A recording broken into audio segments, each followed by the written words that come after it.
de primer año de la especialidad de Imagenología Diagnóstica y Terapéutica del Hospital General del Centro Médico La Raza.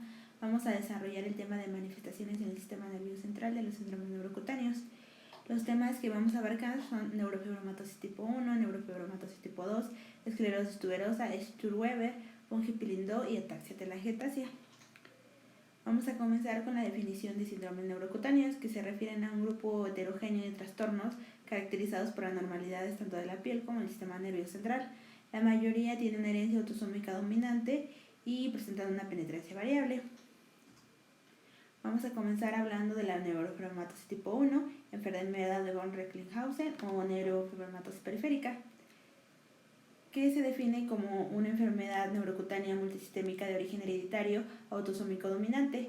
Afecta a 1 de cada 3.000 personas. Las personas con neurofibromatosis tipo 1 son propensas a desarrollar múltiples tumores benignos y malignos del sistema nervioso central y del sistema nervioso periférico, junto con trastornos malignos que involucran otras regiones del cuerpo. Las imágenes de la derecha son representaciones de los principales síntomas clínicos de los pacientes con neurofibromatosis tipo 1. Aquí tenemos los criterios diagnósticos para esta enfermedad, que son 6 o más manchas café con leche que midan más de 15 milímetros en adultos o más de 5 milímetros en niños, 2 neurofibromas de cualquier tipo o un neurofibroma plexiforme, pecas axilares o inguinales, que son conocidas como el signo de Crowe, gliomas de las vías visuales, 2 o más nódulos de Leach que representan amartomas del iris, lesiones óseas características, principalmente displasias del ala de los esfeloides y reducción del espesor de los huesos largos. Una característica importante es tener el antecedente de un familiar directo con neurofibromatosis tipo 1. En la genética podemos hablar que es una enfermedad con penetrancia del 100%, es decir, que las personas que tengan esta mutación, la mayoría va a expresar esta enfermedad. La mutación se encuentra en el cromosoma 17, que codifica un gen llamado neurofibrina, que representa un regulador negativo del protoncogen Ras. La imagen de la derecha es una representación esquemática de las cascadas de señalización Ras. Los factores de crecimiento activan los receptores de tirosinquinasa, que aceleran la conversión de Ras inactivo a su forma activa unida a GTP. La expresión alterada de neurofibrina da como resultado la mutación del gen NF1, que conduce a una actividad de Ras elevada. El Ras activado inicia la transducción de señales que pueden converger a la rapamicina, que se conoce como mTOR, para aumentar el crecimiento celular, proliferación y supervivencia. El Ras inactivado es incapaz de suprimir los niveles de AMP cíclico a través de la señalización atípica de la proteinquinasa C para regular el crecimiento celular. Vamos a empezar a hablar de las manifestaciones clínicas, que son los neurofibromas, que histológicamente se refieren a tumores compuestos de células de Schwann, fibroblastos, macrófagos, células endoteliales, pericitos y otras células. Hay 4 subtipos principales, que son el cutáneo, el subcutáneo, el nodular o plexiforme difuso y el espinal.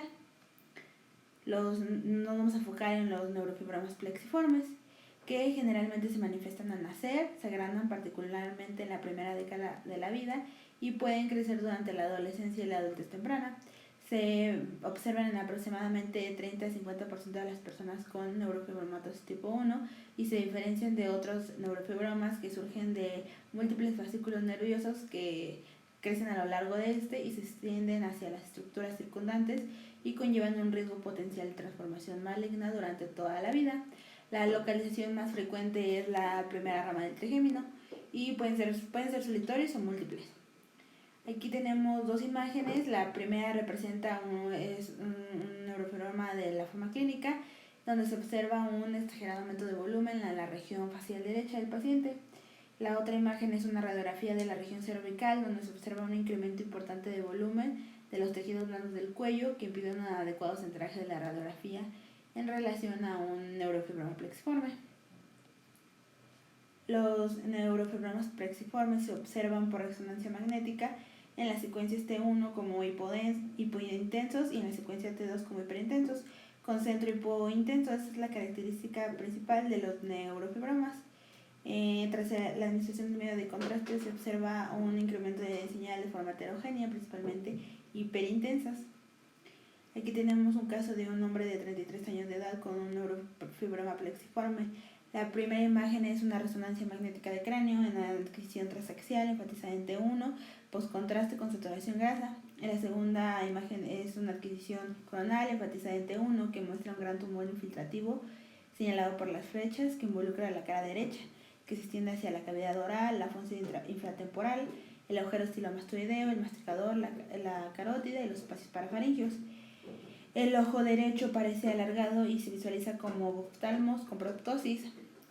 Los neurofibromas plexiformes suelen ser difíciles de resecar debido a la participación de múltiples fascículos nerviosos y una vascularización tumoral significativa, por lo que no respetan espacios ni comportamientos y es muy difícil su resección quirúrgica. Aquí tenemos 3 imágenes de casos del Centro Médico Nacional a la Raza, donde se observa una resonancia de cráneo en adquisición transaxial enfatizadas en T2, T1 y T1 con medio de contraste respectivamente, donde se observa una lesión hiperintensa en la órbita derecha en relación a un neurofibroma plexiforme. En la imagen inferior se observa un realce heterogéneo tras la administración del medio de contraste. Las siguientes imágenes son resonancias magnética de cráneo en adquisición transaxial enfatizadas en T1 y en T2 respectivamente, donde se observan las lesiones constituidas por un neurofibroma plexiforme, donde se observa hipointenso en T1 e hiperintenso en la secuencia T2, donde se observa el centro hipointenso que caracteriza a este tipo de lesiones, como ya les había comentado anteriormente. Aquí también tenemos un caso de una radiografía de tórax posterior anterior, en donde se observa una lesión radiopaca ovalada de bordes bien definidos en el hemitórax derecho que no muestra signo de la silueta positiva con el corazón, por lo que nos indica que la lesión está por detrás de él mismo. A este paciente se le realiza una tomografía de tórax, donde se observa que no solo tiene lesiones en el lado derecho del paciente, sino también del lado izquierdo, que representan neurofibromas en el mediastino posterior. Se le da seguimiento a este paciente con resonancia magnética y donde se observan que las lesiones tienen un incremento de señal en el mediastino posterior. Aquí tenemos una adquisición coronal del mismo paciente, donde se observa que el neurofibroma ya tiene una invasión dural, aunque sin afectar la médula. Ahora vamos a hablar de las manifestaciones en sistema nervioso central de la neurofibromatosis tipo 2. Vamos a comenzar con las lesiones no neoplásicas del sistema nervioso central. La neurofibromatosis tipo 1 representa lesiones displásicas de la sustancia blanca que representan zonas de vacuolización de esta. Se observan en resonancia magnética como lesiones isointensas en T1 e hiperintensas en T2 en secuencia Flare. Se localizan principalmente en el brazo posterior de la cápsula interna, en el tallo cerebral, en la sustancia blanca profunda del cerebelo y suelen tener una afectación difusa. Son las lesiones cerebrales más comunes en neurofibromatosis tipo 1, abarcan hasta el 86% de los pacientes.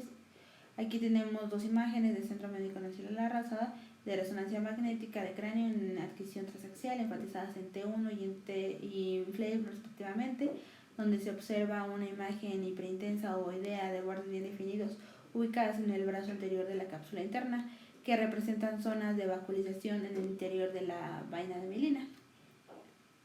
Entre los tumores asociados en sistema nervioso central los podemos dividir de acuerdo a la edad en que se presentan. En niños se observan gliomas de bajo grado y afectan principalmente la vía óptica y el tronco encefálico. En adultos jóvenes se observan gliobastomas y gliomas de alto grado que afectan principalmente a los hemisferios cerebrales. Vamos a comenzar hablando de los gliomas de la vía óptica, que se presentan en una edad media de aproximadamente 4 años de edad. Pueden afectar cualquier segmento de la vía óptica y los síntomas pueden ser pérdida de la visión, proptosis o síntomas endocrinológicos de acuerdo al lugar donde estén afectando. Histológicamente se presentan como astrocitomas pilocíticos. Aquí tenemos una imagen de un paciente del Centro Médico Nacional de la Raza que tenía el antecedente de enfermedad hipóxico-isquémica, por eso se observan las zonas de malasia generalizada en cráneo, pero nos vamos a enfocar en las imágenes del nervio óptico izquierdo, en donde se observa engrosamiento difuso en el nervio en su porción intraorbitario y canalicular. Las imágenes siguientes son imágenes del mismo paciente en adquisiciones coronales, en donde se observa mejor el engrosamiento del nervio óptico izquierdo. Como ya se los había mencionado anteriormente, en resonancia magnética se observan como isointensos al parénquima cerebral en la secuencia T1 e iso discretamente hiperintensos en las secuencias T2. El tratamiento principal de estos tumores son la quimioterapia y la resección quirúrgica. Otros tumores que afectan principalmente a este tipo de pacientes son los glioblastomas, que se desarrollan principalmente en adultos jóvenes. Aquí tenemos dos casos de pacientes con neurofibromatosis tipo 1 y glioblastomas en gemelos idénticos. La primera imagen es una imagen transaxial enfatizada en T1, que posterior al medio de contraste se observa un gran tumor en el lóbulo frontal en la porción derecha con realce heterogéneo, se observa edema vasogénico y probable invasión de la frontal derecha en el agujero de Monro. Al su lado derecho está una imagen transaxial enfatizada en T1 de otro paciente, del gemelo, donde se observa un gran tumor frontal izquierdo señalado por la flecha con necrosis hemorrágica central y realce periférico irregular. Esto no muestra la relación entre los aspectos familiares de la neurofibromatosis tipo 1 y los glioblastomas. Entre las lesiones extracraneales más frecuentes están la escoliosis, el acortamiento de la tibia, el pectus excavatum carinatum, displasias de la órbita y de los senoides y ectasias durales. Ahora vamos a hablar de la neurofibromatosis tipo 2 o neurofibromatosis acústica o central. Es una enfermedad con herencia autosómica dominante, afecta a 1 de cada 25.000 personas y está relacionado con las anomalías del cromosoma 22 que produce schwannomina, una proteína relacionada con la membrana celular que actúa como supresor tumoral. Existen criterios clínicos para caracterizar a esta enfermedad que se conocen como criterios de Manchester. Son múltiples criterios y se los voy a dejar aquí para que ustedes posteriormente hagan la revisión de estos. Entre las manifestaciones clínicas de esta enfermedad tenemos pérdida de la audición, tinnitus, pérdida del equilibrio, schwannomas cutáneos, calcificaciones intracraneales, neuropatía periférica, cataratas subcasulares y hematomas retinianos. Entre esta enfermedad tenemos dos formas clínicas principales que se desarrollan como fenotipos. Uno es conocido como Wishart, que son múltiples neoplasias con progresión rápida y que afecta principalmente a pacientes menores de 20 años de edad. Tiene un pronóstico malo. En el fenotipo Gardner tenemos tumores de crecimiento lento y afecta a pacientes en etapas más avanzadas de la vida que tienen un mejor pronóstico. Entre los tumores asociados están los meningiomas múltiples, los schwannomas vestibulares bilaterales, ependimomas y schwannomas de nervios periféricos y espinales craneales.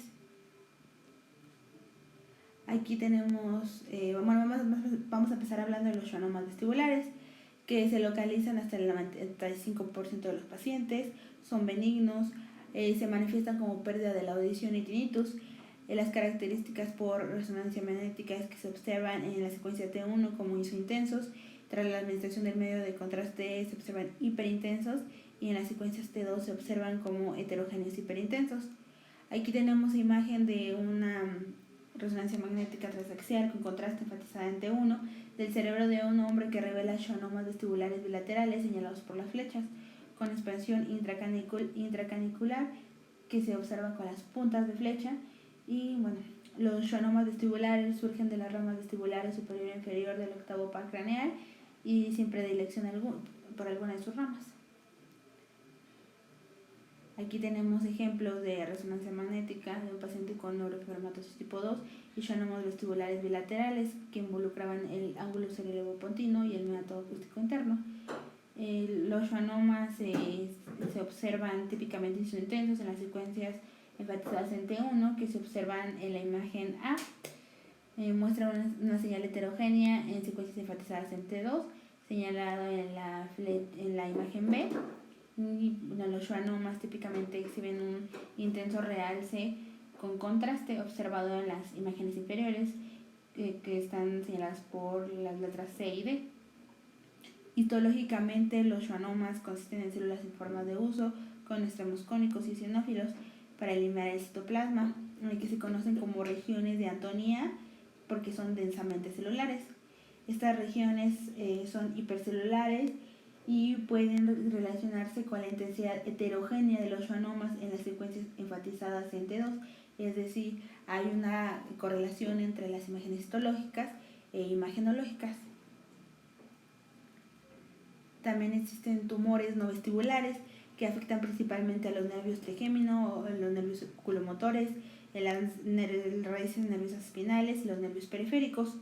Aquí tenemos múltiples ejemplos de schwannomas no vestibulares, donde se observan imágenes de resonancia magnética en un paciente con neurofibromatosis tipo 2, en donde se observan las primeras imágenes secuencias enfatizadas en T1 con la administración de medio de contraste en una adquisición coronal, donde se observan schwannomas vestibulares señalados por las puntas de flecha, así como diversos tumores trigeminales bilaterales señalados por las flechas más grandes desde la primera imagen, tumores de raíces nerviosas cervicales bilaterales señalados por las flechas pequeñas y también schwannomas señaladas por el asterisco en la primera imagen. En la segunda imagen tenemos que este paciente también desarrolló schwannomas de los nervios oculomotores, señalado por la punta de flecha en la imagen con la letra B, y también se observa un pequeño schwannoma del nervio troclear izquierdo, señalado por la punta de flecha en la imagen con la letra C. En las imágenes inferiores tenemos secuencias de recuperación de inversión de todo el cuerpo de un paciente donde mostraron grandes tumores plexiformes en el plexo braquial, observado en la imagen D, y del plexo sacro derecho observado en la imagen E, señalado por las puntas de flecha. Las mismas adquisiciones, pero ahora transversales del mismo tumor, muestran una arquitectura plexiforme multinodular de la lesión, observado en la imagen F. Los schwannomas también suelen surgir de lugares inusuales, como en el cuero cabelludo, ilustrado en la imagen con la letra G, señalado por las puntas de flecha. Y también pueden surgir del músculo ilioso derecho, que es señalado en la imagen H, y también se observa una lesión infiltrativa en el tendón de Aquiles derecho, señalado por la punta de flecha en la imagen I.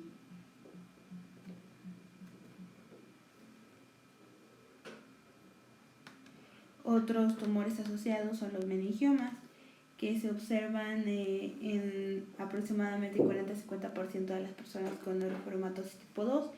Son meningiomas espinales, los meningiomas espinales se diagnostican en aproximadamente 20% de los pacientes.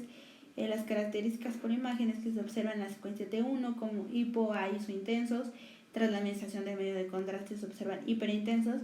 En las secuencias T2 se observan hiperintensos heterogéneamente. También se observa una cola dural.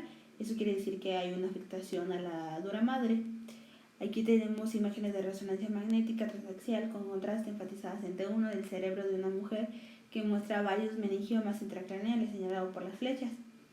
En la imagen B tenemos una resonancia magnética sagital enfatizada en T1 con contraste de la columna cervical de un hombre que muestra un meningioma espinal señalado por las flechas, con el clásico signo de la cola dural señalado por las puntas de flecha. También se observa un tumor en relación a un ependimoma señalado por las puntas de flecha negras en la médula espinal. En los meningiomas se presentan aproximadamente 20-30% calcificaciones, suelen ser múltiples y afectan las regiones supratentoriales, en las regiones frontal, parietal y temporal. Aquí tenemos imágenes de resonancia magnética con gadolinio enfatizadas en T1 de la base de cráneo de un paciente con neurofibromatosis tipo 2, donde se observan schwannomas vestibulares bilaterales en la imagen A, señalado por las flechas, y tumores de la base dural consistentes en meningiomas bilaterales señalados por las puntas de flecha negra, y también del seno cavernoso señalado por la punta de flecha blanca. Este paciente tenía también múltiples meningiomas que involucraban el fax cerebri, señalado por las puntas de flecha blancas, y también en la convexidad cerebral se observa un tumor señalado por la punta de flecha negra.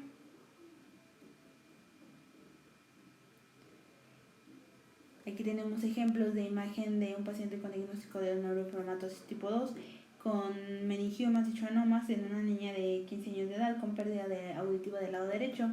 En la primera imagen coronal enfatizada en T1 posterior al medio de contraste se observa un gran tumor con realce intraventricular señalado por la flecha blanca en el asta posterior derecha compatible con un meningioma intraventricular, donde también se observa que hay un edema leve circundante. También se observa un gran tumor señalado por la flecha negra en el ángulo derecho cerebropontino que se extiende hacia el canal auditivo interno que correlaciona a un schwannoma vestibular. En la segunda imagen tenemos imágenes transaxiales enfatizadas en T2 donde se observa una hipointensidad en relación a un meningioma intraventricular señalado por la flecha. En la tercera imagen tenemos una imagen hiperintensa con relación a un schwannoma. Los meningiomas se manejan quirúrgicamente y en los casos difíciles se puede utilizar radioterapia. Aquí tenemos ejemplos de Centro Médico Nacional de la Raza, donde se observan 4 imágenes de un paciente con meningiomas múltiples en neurofibromatosis tipo 2, enfatizadas en FLAIR, en T1 y T1 tras la administración de medio de contraste, donde se observa que hay un gran edema perilesional asociado y un incremento importante de señal en las secuencias FLAIR y T1 tras la administración del medio de contraste. Otro tumor que se presenta en esta enfermedad son los ependimomas, que son proliferaciones celulares de células neoplásicas similares a las células ependimarias de los ventrículos y del canal espinal. Se observa en aproximadamente 30-50% de los pacientes con neurofibromatosis tipo 2 y las características por imágenes que se observan en las secuencias T1 como isointensos, tras la administración de medio de contraste se observan hiperintensos con un realce heterogéneo. Aquí tenemos imágenes de resonancia magnética sagitales enfatizadas en T1 de la columna cervical en un hombre que revela una inflamación sutil señalado por las flechas de la médula espinal a nivel de C7. En la imagen siguiente tenemos una secuencia enfatizada en T1 con la administración de medio de contraste del mismo paciente, donde se observa un patrón homogéneo de realce de una ubicación central de la médula espinal que muestra múltiples tumores correspondientes a ependimoma con un patrón en collar de perlas señalado por las flechas. Los ependimomas afectan a la fosa posterior, a la región cervicomedular y a la columna vertebral. De acuerdo a la localización de estos van a presentar síntomas específicos, pero entre los principales tenemos dolor, debilidad y trastornos sensoriales. Aquí tenemos ejemplos de ependimomas en neurofibromatosis tipo 2 que se diagnostican con frecuencia en este tipo de pacientes. Aquí tenemos que la primera imagen es una imagen de resonancia magnética de cráneo enfatizada en T1, que posterior a la administración de gadolinio se observa un gran tumor intraventricular débilmente hiperintenso en el cuarto ventrículo. En la segunda imagen tenemos un paciente con neurofibromatosis tipo 2 que desarrolló un tumor intramedular en la columna cervical en relación a un ependimoma. Aquí tenemos ejemplos de pacientes con diagnóstico de neurofibromatosis tipo 2, ependimomas y schwannomas múltiples en una mujer de 23 años de edad con disminución auditiva bilateral. Tenemos la primera imagen, que es una imagen transaxial enfatizada en T1 con contraste y con saturación de grasa, que muestra un tumor en la región cerebelopontina izquierda y múltiples focos de realce señalado por las flechas en el canal auditivo interno y en la cóclea bilateralmente, que es compatible con múltiples schwannomas vestibulares y cocleares. En la segunda imagen tenemos una secuencia T1 que posterior al medio de contraste y con saturación grasa muestra focos de realce señalado por las flechas en la médula y en la región cervical superior, esto en relación a un ependimoma. Los ependimomas espinales se tratan principalmente de forma conservadora. Ahora vamos a hablar de la esclerosis tuberosa o síndrome de Bourneville-Pringle, que se define como un trastorno tumoral hereditario caracterizado por amartomas en diferentes órganos. tiene una herencia autosómica dominante y se presenta con una incidencia aproximada de 1 en cada 6.000 a 10.000 recién nacidos vivos. Los caracteriza una tríada que se conoce como tríada de Box, que tiene las principales características de problemas del aprendizaje, angiofibromas faciales y epilepsia, que es el síntoma cardinal. Es una enfermedad con mutaciones en el cromosoma 16 que codifica los genes de TSC1 y TSC2 y codifican proteínas supresoras de tumores heterodimerizantes conocidas como amartina y tuberina respectivamente. La heterodimerización de amartina con tuberina desempeña un papel importante en la inhibición de la vía mTOR, que es importante para la traducción de proteínas, la producción del ciclo celular y la respuesta a la hipoxia. Esta enfermedad tiene que cumplir ciertos criterios diagnósticos que son múltiples, se los dejo aquí para que posteriormente ustedes hagan la revisión de estos. Entre las lesiones neuronales asociadas están los nódulos subependimarios calcificados, conocidos como, que son amartomas, astrocitomas subependimarios de células gigantes, las tuberosidades corticales y subcorticales y las líneas de migración radial de la sustancia blanca.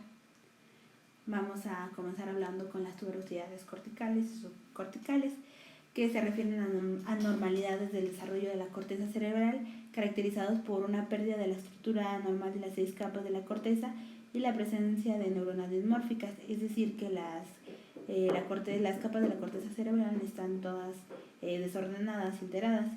Se presentan principalmente en el lóbulo frontal hasta en un 50%, seguido por el lóbulo parietal, occipital, temporal y el cerebelo. Entre mayor sea el número de tuberosidades, mayor va a ser el número de los síntomas neurológicos que se presenten.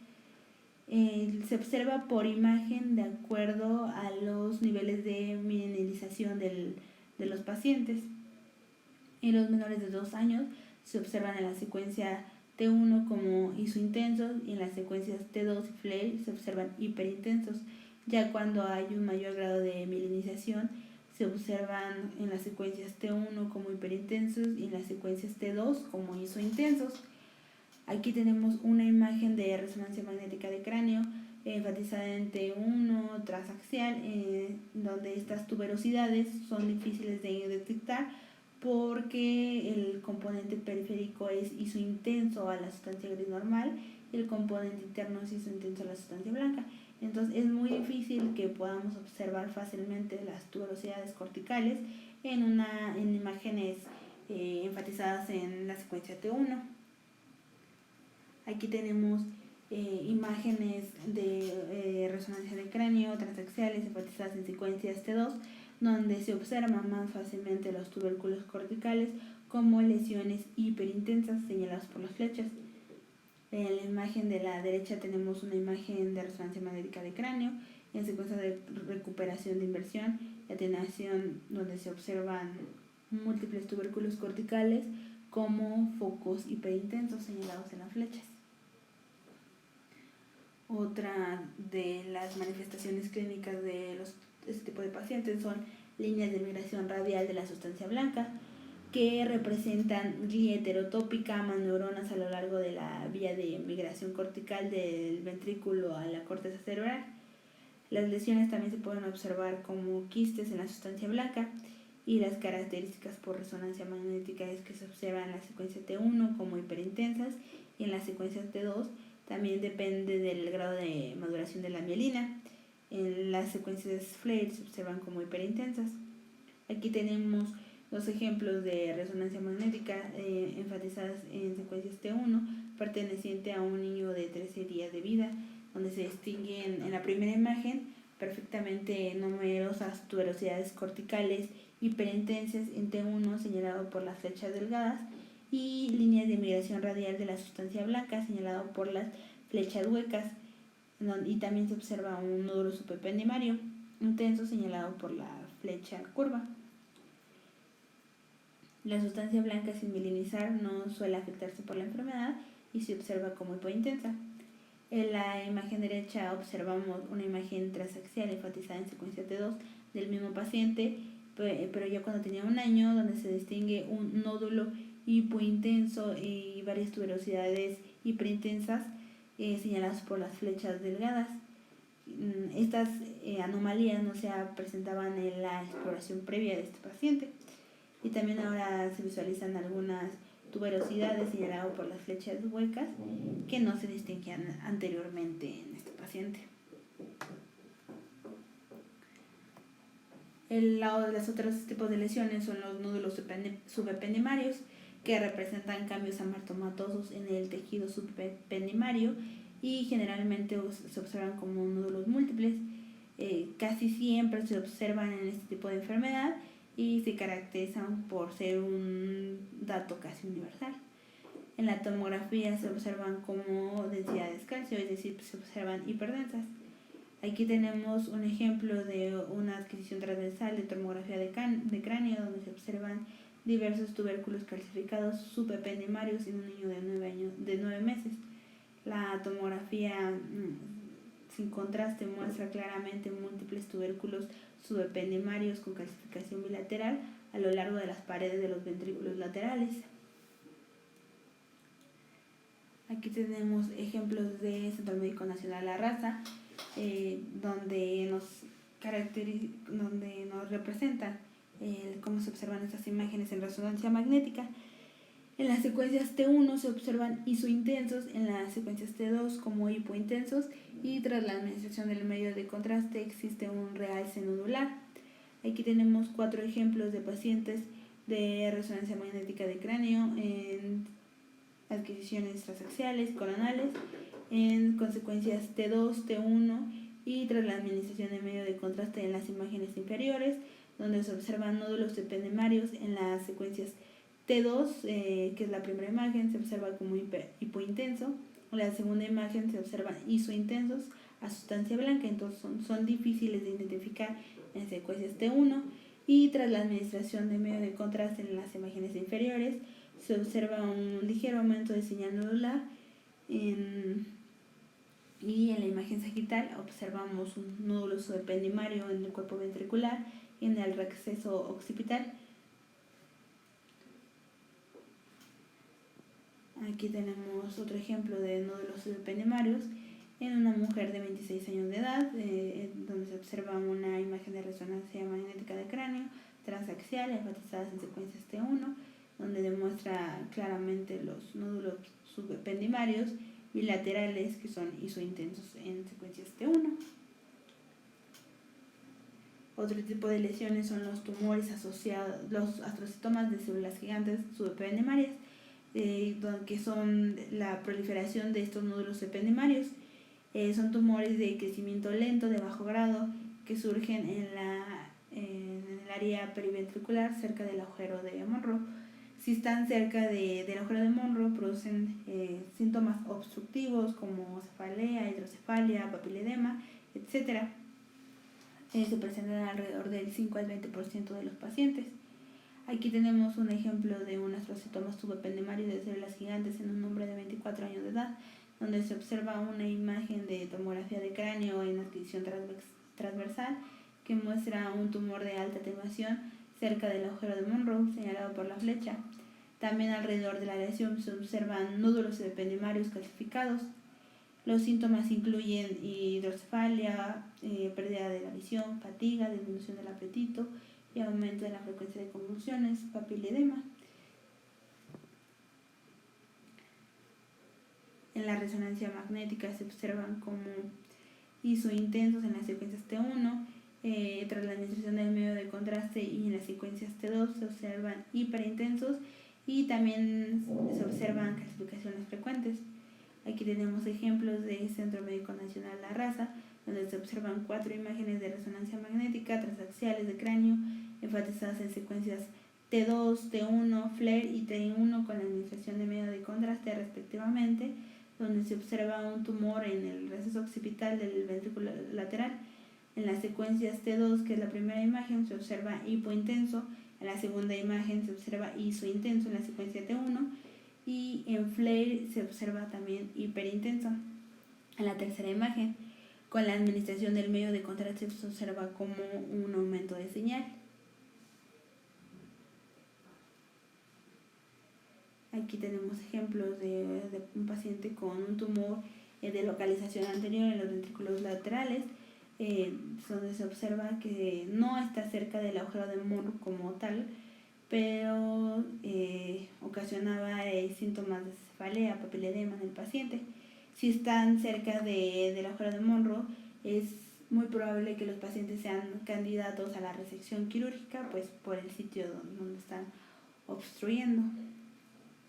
Aquí tenemos ejemplos de resonancia magnética de un joven de 17 años de edad que presentaba vómitos y convulsiones. En la primera imagen se observa una resonancia de cráneo transaxial enfatizada en secuencia T2 que muestra una lesión intensa localizada cerca del agujero de Monro.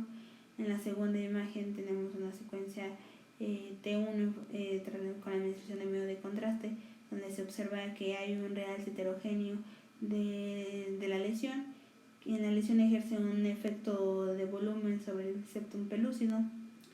En la tercera imagen tenemos una imagen transaxial enfatizada en secuencia Flay que demuestra un foco cortical de hiperintensidad señalado por la flecha en el lóbulo occipital derecho con relación a un tubérculo cortical.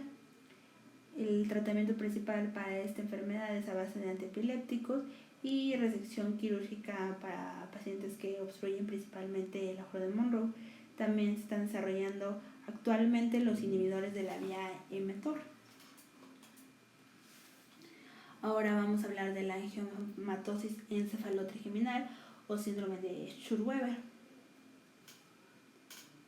Se manifiesta como una enfermedad congénita pero no hereditaria, que es esporádica, en donde no se desarrollan normalmente las venas corticales fetales. Se define por una constelación de malformaciones capilares faciales que es conocida como mancha de vino de Oporto, malformaciones vasculares del ojo y vasculares en el cerebro, conocidos como angiomas leptomeningios. Se observa con una frecuencia estimada de 1 a cada 20.000 a 50.000 recién nacidos vivos. Es causado por una mutación somática activadora que afecta a células progenitoras pluripotenciales que dan lugar al cerebro, los ojos y la piel. Entre las principales manifestaciones clínicas están angiomas de las leptomeninges, epilepsias, angiomas dérmicos que resultan en las manchas de color de vino Oporto características, retraso psicomotor y glaucoma congénito. Hay una escala conocida como escala de Roche, donde la divide en diferentes tipos de acuerdo a las lesiones que se presentan.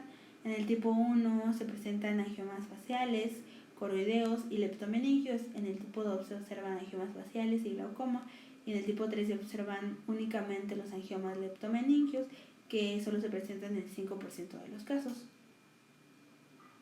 Los datos por tomografía que se observan en estos pacientes son que hay calcificaciones de la sustancia blanca y subcorticales de las circunvoluciones, atrofia cerebral, hiperneumatización de senos paranasales, un diploide grueso, y con la administración de medio de contraste se observa un realce leptomeningio en forma de serpentina o giral.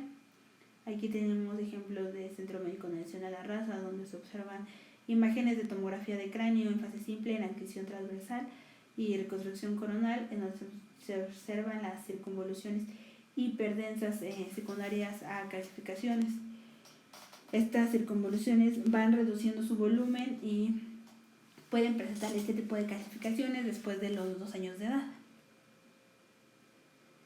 Aquí tenemos otros ejemplos del Centro Médico Nacional de la Raza, donde se observan imágenes de tomografía de cráneo contrastadas en la adquisición transversal y reconstrucción coronal respectivamente, que muestran, tras la administración del medio de contraste, se observa un realce en forma de serpentina o giral de las circunvoluciones. Por resonancia magnética en las secuencias T1 se observa un incremento del volumen de la sustancia blanca. En las fases tardías se observa atrofia de la sustancia blanca y la sustancia gris, y en las secuencias T2 se observa un aumento de la señal en las zonas de gliosis y disminución de la señal cortical en zonas de calcificación. Tras la administración del medio de contraste se observa un realce leptomeningio en forma de serpentina o giral, que les había mencionado, angiomatosis pial del espacio subaracnoideo. Aquí se observan Imágenes de resonancia magnética de cráneo, transaxiales y coronales enfatizadas en secuencias T2, donde se observa un diplo ensanchado por infiltración de grasa, neumatización de los senos frontal por efecto compensador por pérdida de volumen intracraneal, un espacio subaracnoideo amplio, circunvoluciones con disminución del volumen, hipointensas en T2 y principalmente por angiomas de la pía o calcificaciones de la pía. Aquí tenemos ejemplos de este tipo de manifestaciones, donde se observan en la primera imagen de la izquierda un diagrama coronal que muestra un caso de angiomatosis pial extensa que rodea principalmente las circunvoluciones afectadas. Se observan vasos colaterales, principalmente que drenan al sistema profundo, un plexo coroideo agrandado señalado por la flecha hueca y un hemisferio cerebral atrofiado. En la imagen de la derecha observamos una imagen de resonancia magnética de cráneo en la adquisición coronal enfatizada en secuencia T1. Tras la administración del medio de contraste se observa un extenso realce en forma de serpentina o giral de la pía madre engrosada señalado por la flecha blanca. Esto en relación a angiomatosis de la pía madre, y también se observa un espacio subaracnoideo dilatado sobre un hemisferio cerebral derecho atrofiado. Ahora vamos a hablar del síndrome de von Hippel-Lindau, que se caracteriza por el desarrollo de numerosos tumores benignos y malignos de diferentes partes del cuerpo. Es una enfermedad con herencia autosómica dominante, afecta a individuos 1 de cada 36.000. El gen afectado es el VHL, que codifica la proteína supresora de tumores conocida como PVHL. Esta mutación se ubica en el cromosoma 3, que codifica la proteína anteriormente mencionada. La inactivación de esta proteína da lugar a una expresión exagerada de ARM mensajero que induce hipoxia y también incluye el factor de crecimiento endotelial vascular, implicado principalmente en la regulación del ciclo celular y la angiogénesis. Los criterios diagnósticos para esta enfermedad son más de un hemangioblastoma en el sistema nervioso central, un hemangioblastoma del sistema nervioso central y manifestaciones viscerales y antecedentes familiares conocidos de esta enfermedad. Los tumores asociados son hemangioblastomas del cerebro y de la columna vertebral, angiomas renales, carcinomas renales en células claras, feocrimonocitomas, tumores del saco endolinfático y del hueso temporal, citoadenomas serosos, tumores neuroendocrinos del páncreas y citoadenomas papilares del epidídimo y del ligamento ancho. Nosotros nos vamos a enfocar en las manifestaciones dentro del sistema nervioso central, que son los hemangioblastomas. Se refieren a unas neoplasias benignas ricas en vasos capilares, bien circunscritas, que causan síntomas a través de las lesiones que comprimen. Pueden llegar a producir hemorragias y ocurren principalmente en el 60 o 80% de los pacientes con este síndrome. Son múltiples y el cerebelo es el sitio más común afectado, seguido por la médula espinal, el tronco cefálico y las estructuras supratentoriales. Los signos y síntomas se van a presentar de acuerdo a la región que afecten. Principalmente hay los hemangioblastomas cerebelosas causan cefalea, ataxia, hidrocefalia, náuseas y vómitos. Los hemangioblastomas del tronco causan hiperestesias, ataxias, disfagia, hiperreflexia o cefalea. Los hemangioblas de la médula espinal pueden causar hiperestesias, debilidad y ataxia. Aquí tenemos ejemplos de una resonancia magnética sagital enfatizada en secuencia T1 con la administración de medio de contraste que muestra un tumor en la médula espinal que remuestra un realce heterogéneo. Los hemangioblastomas pueden ser sólidos, quísticos, hemorrágicos o mixtos. En la resonancia magnética en secuencia T1 se observan como lesiones hipointensas, con la administración del medio de contraste se observan hiperintensas y también en las secuencias T2 se pueden observar como hiperintensas. Aquí tenemos ejemplos de resonancia magnética de un paciente con hemangioblastomas cerebelosos y carcinomas de células renales. En la primera imagen tenemos una secuencia enfatizada en T1 contrastada que reveló un hemangioblastoma señalado por la flecha en la médula y se observa un ligero edema. 3 meses después el paciente desarrolló dolores de cabeza, hipo y dificultades para tragar. Se le realiza nuevamente una resonancia magnética que se observa del lado derecho, enfatizadas en T1, postcontraste, que revelan el desarrollo de un quiste peritumoral señalado por las puntas de flechas asociados al hemangioblastoma anteriormente visto, señalado por la flecha blanca. El tratamiento de este tipo de tumores implica la resección quirúrgica y embolización de las arterias. Otro tipo de tumores son los tumores del saco endolinfático del oído medio, que son tumores de crecimiento lento, que consisten en áreas de hemorragia, de muciderina y hendiduras de colesterol. En la tomografía se observan con ventana para hueso principalmente, donde se observan lesiones líticas poco definidas con espículas de hueso.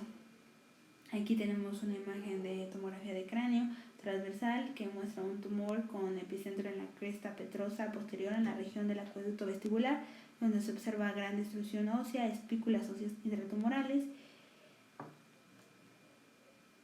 Aquí tenemos ejemplos de tomografías transversales de alta resolución sin contraste que corresponden a un paciente de 14 años de edad, donde se aprecia un tumor destructivo en el hueso petroso derecho, señalado por la flecha curva. El tumor se encuentra centrado en la ubicación previsible del saco endolinfático y en el acueducto vestibular. En la imagen derecha tenemos una resonancia magnética transaxial enfatizada en secuencia T1 que con la administración del medio de contraste, donde se observa el mismo paciente y se distinguen varias lesiones cerebelosas realizadas señaladas por las flechas huecas que se observan en esta imagen en relación a hemangioblastomas. Los tumores del saco endolinfático del hueso petroso producen señales hiperintensas en las secuencias T1. Las manifestaciones de este tipo de tumores incluyen pérdida de la audición, vértigo, tinnitus y paresis faciales. También se observan bordes periféricos de calcificación. Aquí tenemos ejemplos de un tumor del saco endolinfático en un hombre de 38 años de edad que presentaba tinnitus pulsátil, pérdida auditiva neurosensorial progresiva del oído izquierdo.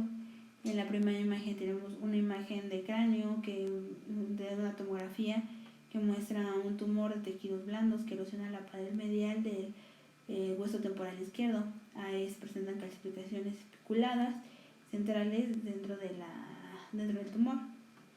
Tenemos en la imagen inferior una imagen de resonancia magnética transaxiales enfatizadas en secuencias T1 con medio de contraste que demuestran la alta intensidad de señal del tumor. El tratamiento de estos tipos de neoplasias suele ser quirúrgico. La otra enfermedad que vamos a desarrollar es la ataxia telangiectasia. Es una enfermedad con herencia autosómica recesiva. Se presenta en 1 a cada en 20.000 a 100.000 personas.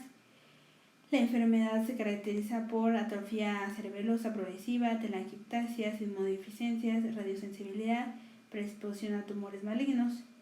La mutación está localizada en el gen ATM que se localiza en el cromosoma 11. El producto genético es la proteína ATM,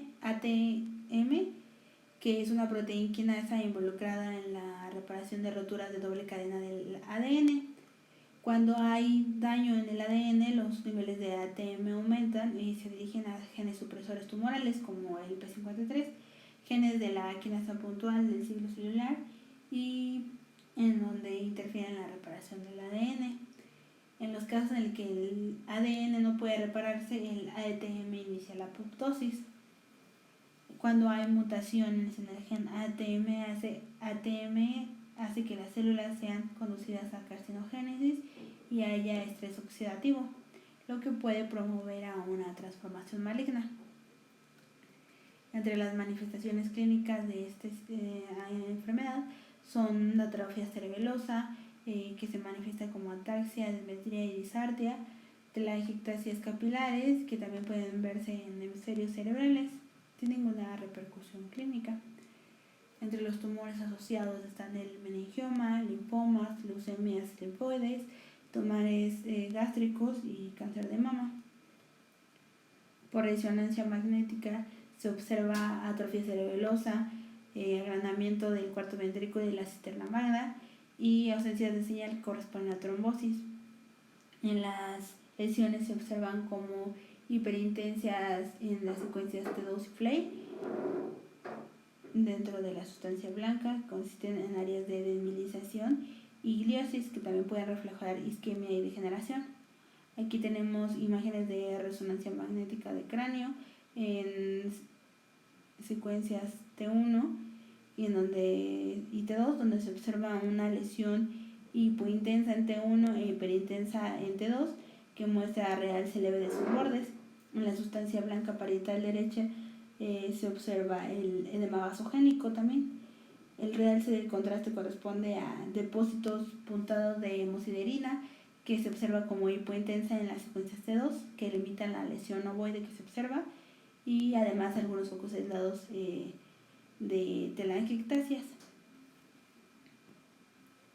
Aquí tenemos un ejemplo de un paciente con un meningioma en una mujer de 18 años que tenía dificultad para caminar desde los 7 años de edad, con múltiples telangiectasias conjuntivales y cutáneas tras el examen físico. Aquí tenemos en la primera imagen una imagen de resonancia magnético de cráneo transaxial enfatizadas en secuencia T1 con la administración de medio de contraste, donde se observa una lesión hiperintensa que muestra realce tras la administración del medio de contraste en el lóbulo frontal derecho, bien circunscrita, esto en relación a un meningioma. La imagen inferior es una imagen transaxial enfatizada en secuencia T2 a nivel de los pedúnculos cerebelosos, donde se observa una atrofia cerebelosa importante. El tratamiento actual de este tipo de enfermedad principalmente es de apoyo y también está apoyada de administración de esteroides orales. Por último, vamos a hablar de las conclusiones, en donde demostramos que la resonancia magnética es un tipo de estudio imagenológico fundamental para el diagnóstico adecuado de los pacientes con síndrome neuroectodérmico y sus manifestaciones dentro del sistema nervioso central. Un diagnóstico oportuno ayuda a un tratamiento adecuado de los pacientes y por lo tanto ayuda a incrementar la calidad de vida de los pacientes. Bueno, esto ha sido todo y espero que esta plática los pueda ayudar.